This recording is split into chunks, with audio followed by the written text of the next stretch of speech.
Meaning of inclement.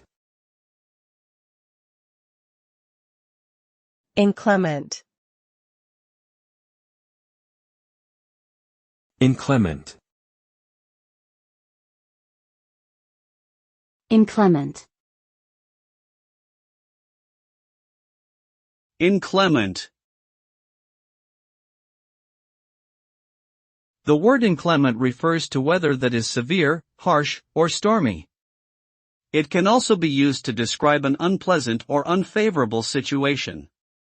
In general, when we speak of inclement weather, we are referring to conditions that make it difficult or dangerous to go outside. This can include heavy rain, snow, hail, strong winds, or extreme temperatures. Inclement weather can lead to disruptions in transportation, power outages, property damage, and even personal injury. Therefore, it's important to be prepared for inclement weather by staying informed, having emergency supplies on hand, and avoiding unnecessary travel if possible.